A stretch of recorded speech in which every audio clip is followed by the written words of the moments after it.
한 어머니가 아이에게 저절 배불리 먹인 후에 잠들기를 기다렸습니다.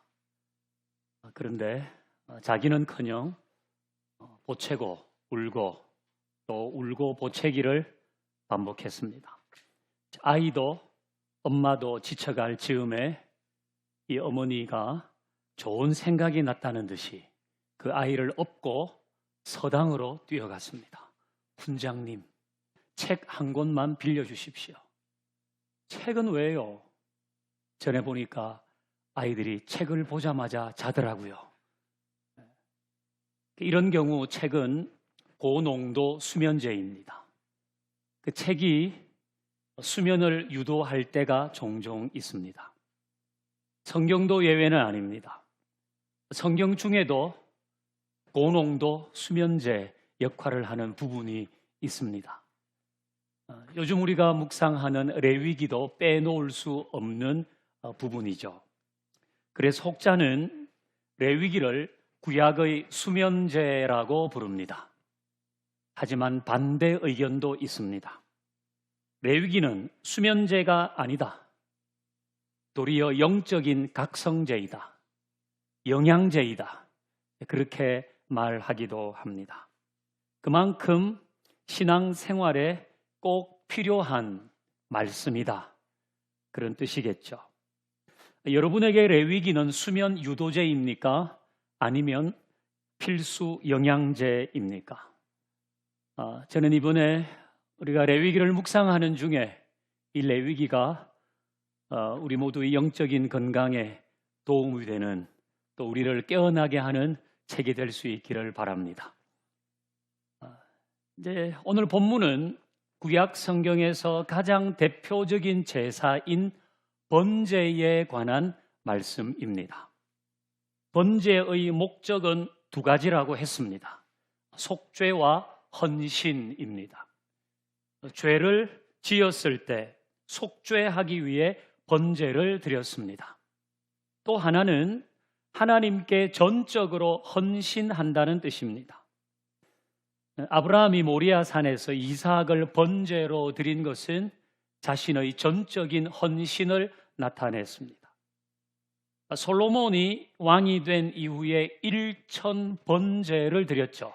그 역시 하나님께 자신을 전적으로 드린다, 그런 의미였습니다. 오늘 본문은 속죄를 위한 번제에 대한 말씀입니다. 우리 4절을 같이 읽어봅니다. 시작.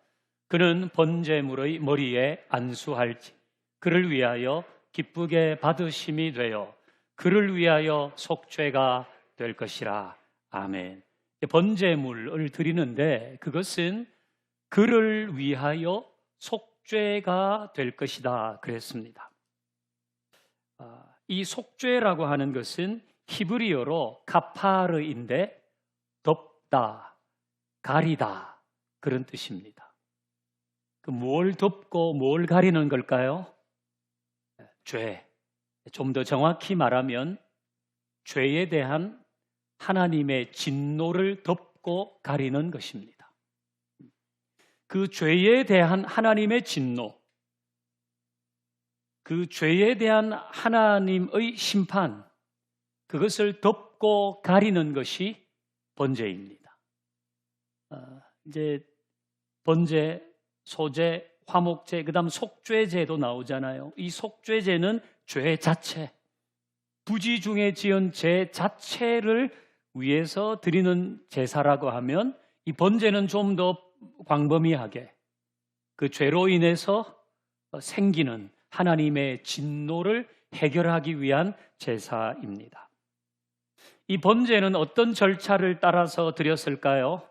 오늘 본문을 보면 대략 5가지 단계가 나옵니다. 이 단계는 참 중요합니다. 우리 편의상 역할을 한번 나누어 보겠습니다. 번제를 드리려면 제물이 있어야 되겠죠? 그리고 이 제물을 드리는 제사자가 있어야 됩니다. 그리고 이 번제를 집행하는 제사장도 있어야 됩니다. 제물과 제사자와 제사장이 있어야 합니다. 여러분은 뭐 하시겠어요? 제물 하시겠어요? 네. 편의상 제가 제사장을 하겠습니다. 여러분들은 제사자라고 하십시다. 제물을 가지고 제사를 드리러 오는 사람.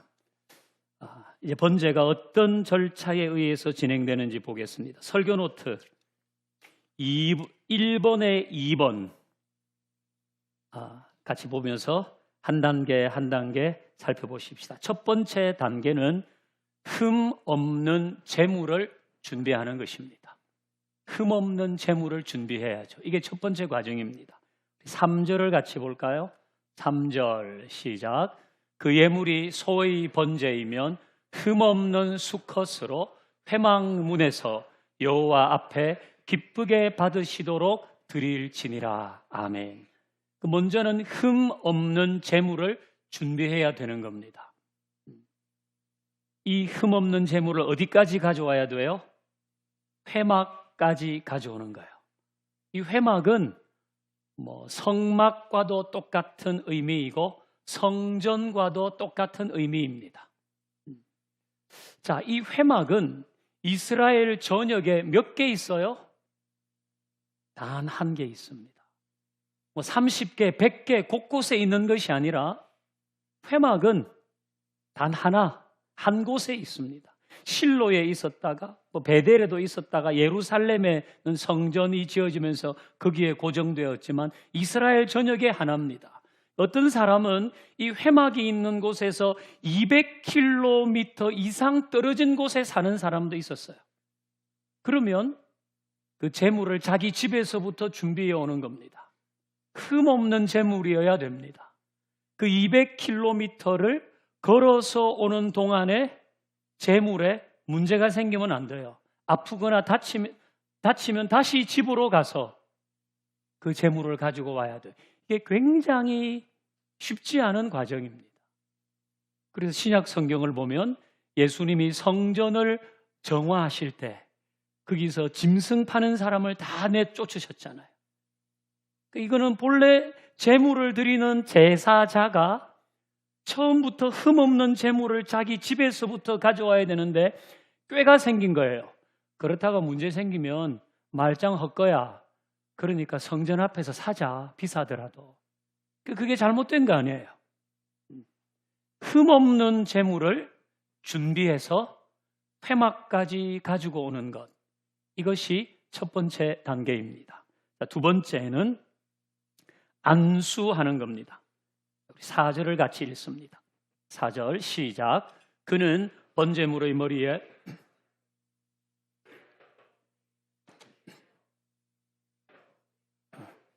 아멘. 제물의 머리에 안수하는 겁니다. 누가 합니까? 제사장이 합니까? 여러분이 하는 겁니다. 여기 나오는 인칭 대명사 그는 제사자를 말하는 겁니다. 조금 있으면 분명하게 밝혀집니다. 그러니까 여러분이 제물을 가지고 온 여러분이 제물에게 안수하는 겁니다. 이 안수는 축복의 안수입니까? 아니요. 전가하는 겁니다. 나의 죄를 제물에게 전가하는 겁니다. 내 죄로 인해서 내가 받아야 할 하나님의 진노를 제물에게 전가하는 것입니다. 이게 안수입니다. 제물에게 나의 죄와 내가 받을 진노를 옮겨놓는 거죠. 자, 안수 후에 어떻게 합니까? 세 번째는 제물을 죽입니다. 5절 같이 읽어요. 5절 시작. 그는 여호와 앞에서 그 수송아지를 잡을 것이요 아론의 자손 제사장들은 그 피를 가져다가 회막문 앞 제단 사방에 뿌릴 것이며. 아멘. 누가 제물을 잡아요? 그가 잡아요. 제사자가 잡는 겁니다. 제사장은 그 제물을 잡을 때에 흘려진 피를 회막문 제단 사방에 뿌리는 일을 하는 것이 제사장이고 제물은 제사자가 잡는 겁니다. 그 제물을 가지고 온 사람이 잡아요. 쉬웠을까요?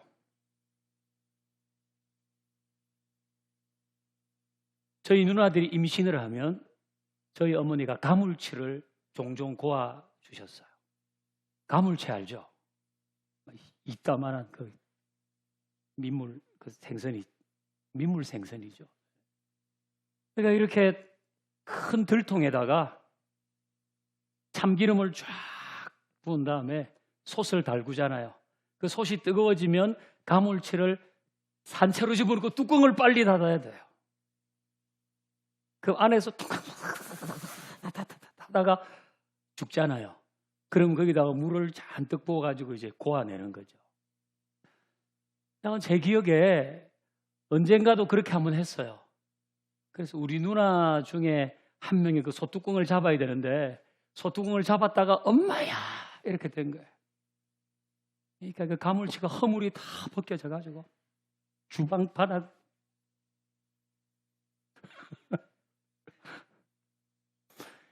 이게 뭐 여러분 가물치 한 마리 죽이는 거 쉽지 않습니다. 몇 사람이 달려들어도 그거 쉽지 않아요. 이 양이나 염소나 소를 죽이는 게 쉬웠겠어요? 전문 도축업자가 아니에요.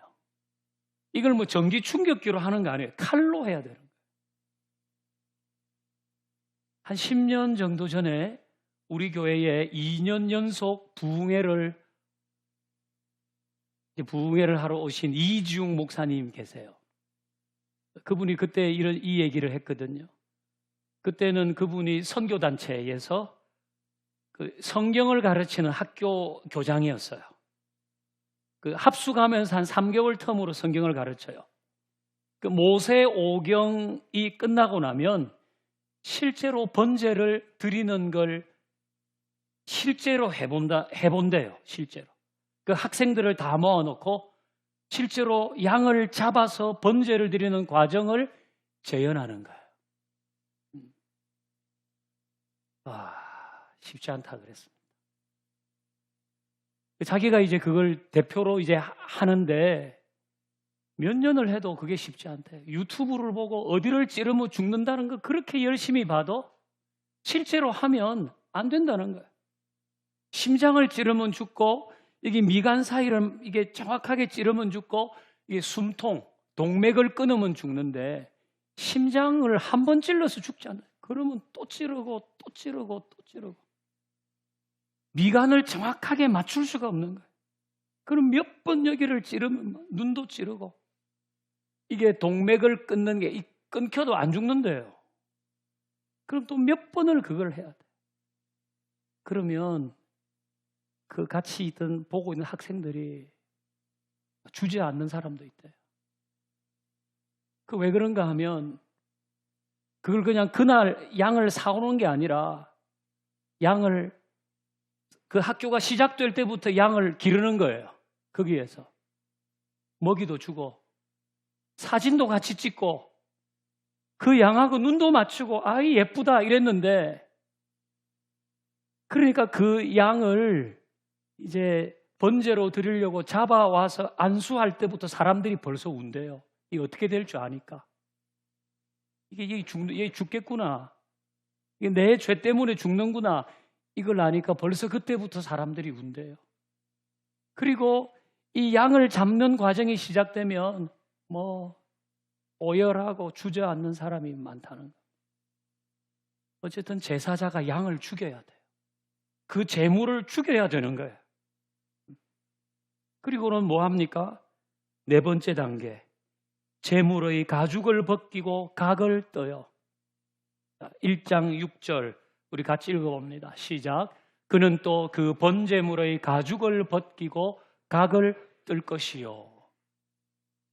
이 가죽을 벗기고 하니까 샥 벗겨질 것 같은데 그렇게 할 수가 없대요. 뭐예요? 그거 뭐지? 우리 생선 잘 먹는 생선 뭐죠? 네? 광어, 우럭 이런 거 그거 그렇게 안 된다는 거예요. 거의 이거 가죽을 뜯어내는 정도. 그리고 각을 뜬다는 건 뼈마디 뼈마디를 다 자르는 거래요. 이게 안 된대요. 고등어도 아니고 이게 안 되니까 결국은 작은 도끼를 가지고 이렇게 하면 살점도 튀고 뼈도 튀고 피도 튀고 그 나중에는 그렇게 하고 있는 자기가 미친 사람 같아요. 내가 이 미친 사람이구나. 그렇게 재물을 잡아서 가죽을 벗기고 다 조각조각을 내요. 그리고 마지막 5번째는 그 재물을 불태워요. 9절을 같이 읽어봅니다. 9절 시작. 그 내장과 정강이를 물로 씻을 것이요 제사장은 그 전부를 제단 위에 불살라 번제를 드릴지니 이는 화제라 여호와께 향기로운 냄새니라. 아멘. 이제 이것을 불태워서 번제로 드리는 일은 제사장이 하는 거예요. 제사자가 제물을 죽여서 가죽을 벗기고 다 조각조각 내놓으면 그 다음에 제사장이 그것을 번제로 불태워 드리는 것입니다. 이러면 번제가 끝납니다. 근데 여러분, 이 번제가 끝나는 마지막 부분의 말씀은 참 기가 막힌데요. 연두색으로 된 부분을 보면 이는 화제라 여호와께 향기로운 냄새라 그랬습니다. 이게 여호와께 향기로운 냄새라고 합니다. 이 번제가 드려지는 과정은 향기라는 단어와 전혀 어울리지 않습니다.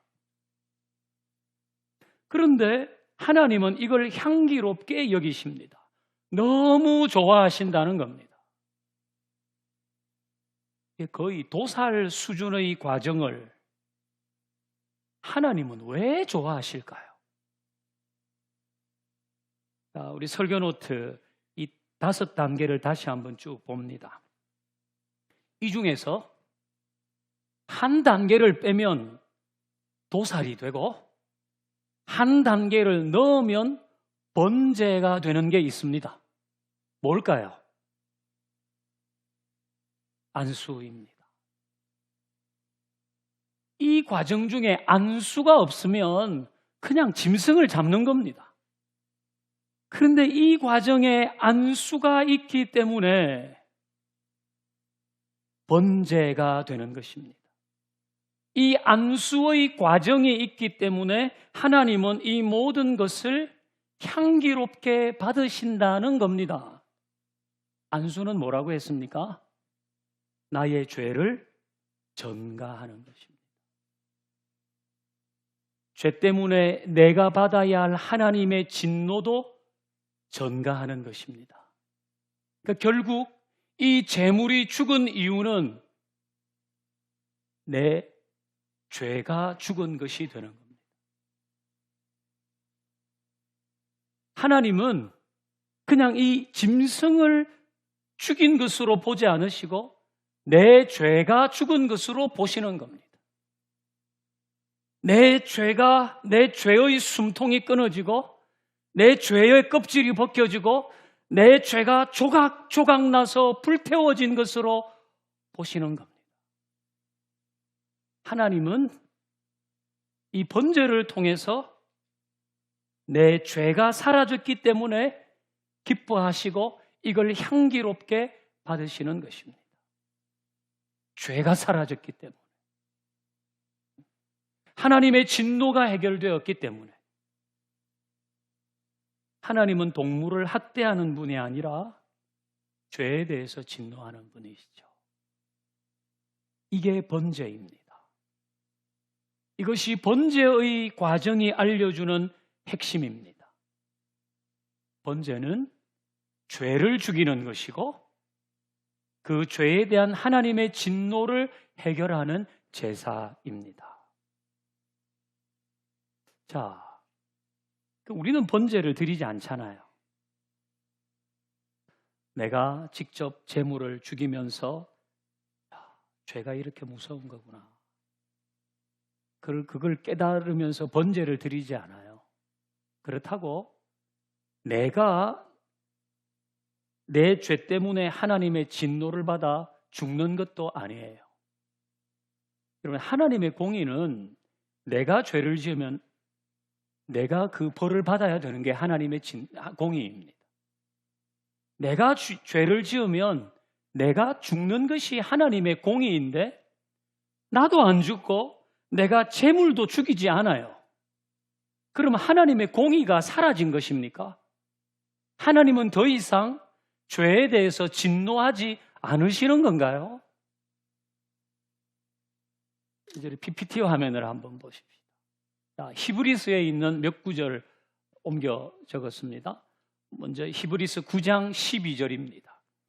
염소와 송아지의 피로 하지 아니하고 오직 자기의 피로 영원한 속죄를 이루사 단번에 성소에 들어가셨느니라. 아멘. 여기 염소와 송아지의 피로 아니하신다. 이게 더 이상 우리의 속죄를 위한 번제물을 요구하지 않으신다. 대신 예수님께서 영원한 속죄를 이루는 제물이 되셨다. 예수님이 영원한 속죄를 이루셨다. 그 말씀이죠. 26절 보면 이제 자기를 단번에 제물로 드려 죄를 없이 하시려고 예수님께서 자기를 번제물로 드리신 거예요. 우리의 죄를 없이 하기 위해서. 28절 이와 같이 그리스도도 많은 사람의 죄를 담당하시려고 단번에 자기를 제물로 드리셨다 말씀이죠. 그러니까 예수님께서 영원한 속죄를 위해 제물이 되셨고 그것으로 많은 사람의 죄를 대속하셨다. 우리가 더 이상 짐승의 제사를 드리지 않고 그렇다고 내가 하나님의 진노를 받지 않는 것은 예수님이 번제물이 되셔서 영원한 속죄를 이루셨기 때문입니다. 예수님은 십자가에서 번제물이 되셨습니다. 십자가는 사람을 가장 고통스럽게 가장 천천히 죽이는 사형 도구입니다. 예수님이 거기에서 번제물이 되신 겁니다. 내 숨통이 끊어져야 되는데 예수님이 십자가에서 숨을 거두셨어요. 내 살이 다 뜯어져야 되는데 예수님의 살이 다 뜯어졌어요. 내가 죽어야 되는데 예수님이 번제물로 십자가에서 죽으셨어요. 나에게서 예수님에게 전가된 죄 때문입니다. 나에게 내가 받아야 할 하나님의 진노, 그것이 예수님에게 전가되었기 때문입니다. 이것이 레위기의 번제가 보여주는 예수님의 희생이고 이것이 그 희생으로 내가 받은 은혜입니다. 이제 우리 한 가지 중요한 질문을 해야 하는데요. 레위기에 나오는 이 번제에는 제사자가 안수를 통해 그 제물에게 자기의 죄와 하나님의 진노를 전가했어요. 그러면 우리는 어떻게 나의 죄와 내가 받아야 할 진노를 예수님에게 전가할 수 있을까요? 그렇게 해야 되는 거 아닙니까? 예수님께서 온 인류를 위해서 그 죄를 사하고 그 죄의 대가를 치르기 위해서 죽으셨다면 나도 예수님에게 나의 죄와 내가 받을 진노를 전가해야 되는데 번제물을 드릴 때는 안수를 통해서 그걸 했다면 우리는 어떻게 그걸 할 수 있습니까? 믿음으로 하는 거예요. 믿음으로 그걸 하는 거예요. 믿음으로 십자가를 바라보는 거예요. 믿음으로 내 모든 죄를 예수님께서 담당하셨다는 것을 받아들이는 거예요. 믿음으로 내가 받아야 할 진노를 예수님이 십자가에서 받으셨다는 것을 인정하는 거예요. 그래서 우리는 예수를 믿음으로 죄사함을 받고, 예수를 믿음으로 구원을 받고, 예수를 믿음으로 심판에 이르지 않는 거예요. 이 믿음은 너무 귀한 것입니다. 이 믿음으로 우리는 구원을 받는 거예요. 이 믿음 없으면 죄 사함 없습니다. 이 믿음 없으면 구원도 없고 하나님의 진노도 면치 못합니다.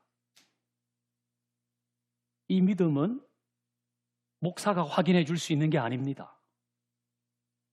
이 믿음은 당신은 10년 교회 다녔군요. 당신은 믿음이 있습니다. 당신은 교회에서 이런저런 일을 했군요. 당신은 믿음이 있습니다. 목사가 확인해 줄 수 있는 게 아니에요. 이건 중심의 고백이잖아요. 내 마음의 깊은 곳에 있는 진실, 진심의 고백인 겁니다. 이건 하나님과 나와의 관계 속에서 이루어지는 거예요. 제가 주님을 믿습니다. 제 주님 없이는 살 수가 없습니다. 제 주님을 의지합니다. 지금 이 순간에도 여러분의 중심의 고백으로 저의 모든 죄와 제가 받아야 할 죄의 진노를 예수님이 받으신 줄로 믿습니다. 이 고백이, 이 믿음이 나의 죄와 내가 받아야 하나님의 진노를 예수님에게 전가하는 거예요.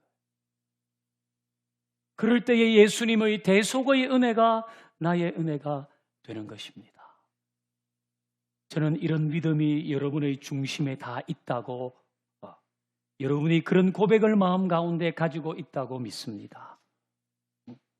그래서 이 믿음은 귀한 것입니다. 내가 이 믿음을 가지고 있는 것이 어떤 문제를 해결해서 큰 성과가 있는 것보다 더 소중한 거예요.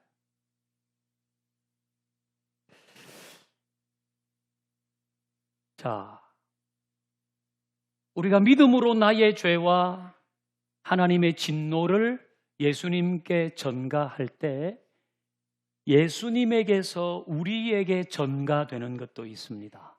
뭘까요? 의로움입니다. 의로움. 예수님의 의가 나의 의가 되는 것입니다. 그래서 믿음으로 의롭다함을 받는 거예요. 번제를 드릴 때 제일 첫 번째 단계는 흠 없는 제물을 준비하는 거예요. 왜 그렇게 흠이 없어야 되냐? 오다 보면 좀 다칠 수도 있지. 그러나 용납이 안 돼요. 그 제물은 제사장이 검사했을 때 흠이 없어야 돼요. 이유는 뭡니까? 흠 없는 제물이 대신 죄를 지고 죽음으로 그 흠 없음이 제사자의 흠 없음이 되는 거예요. 그 양의 흠 없음이 나의 제물을 드리는 사람의 흠 없음이 되는 거예요. 같은 이치로, 예수님은 죄가 없는 분이신데 예수님에게 내가 전가시킨 죄와 내가 받을 진노 때문에 예수님이 죽으셨어요. 그것으로 예수님에게 있는 의가 나에게로 전가되는 것입니다.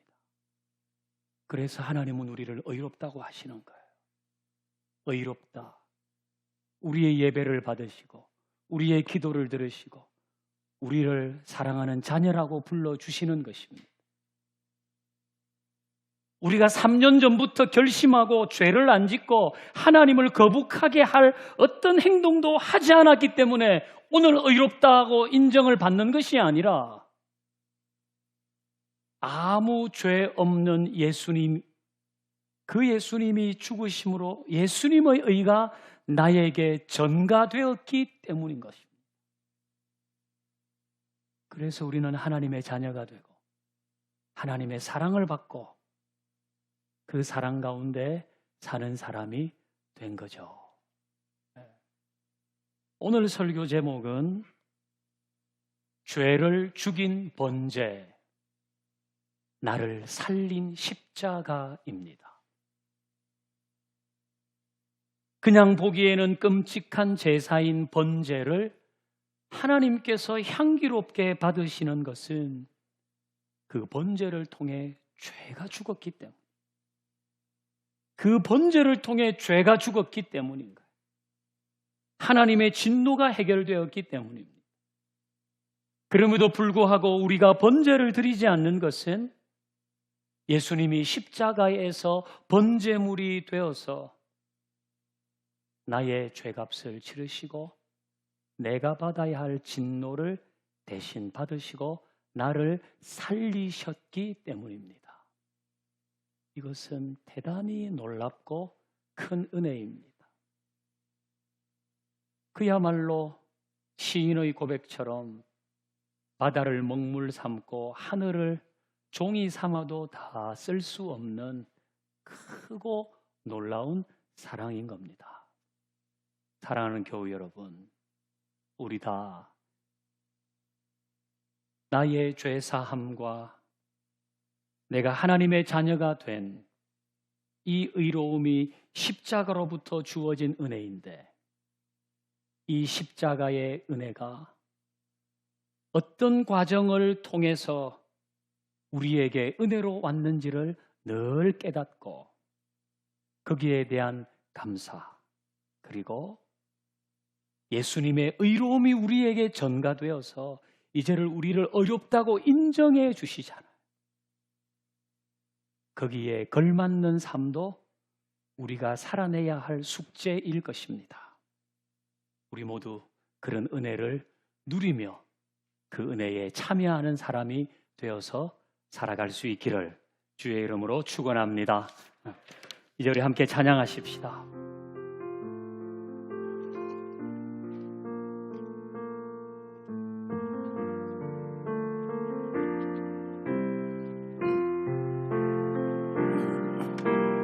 우리 죄 위에 죽으신 주, 십자가 그 사랑 감사하네. 날마다 주의 형상대로 변화되리라. 십자가 우리를 새롭게 하리. 우리 죄 위에 죽으신 주, 십자가 그 사랑 감사하네. 날마다 주의 형상대로 변화되리라. 할렐루야. 십자가 우리를 새롭게 하리. 할렐루야. 놀라운 사랑 찬양하리라. 우리를 위해 생명 주셨네. 놀라운 사랑 찬양하리라. 십자가의 은혜여. 우리 죄 위에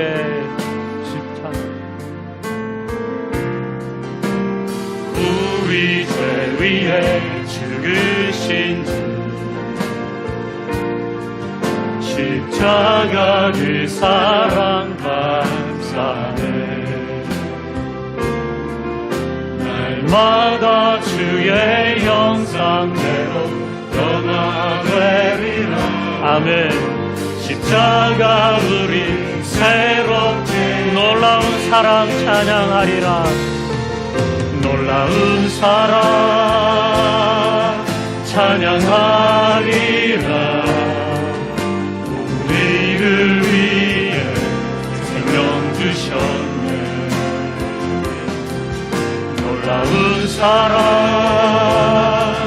찬양하리라.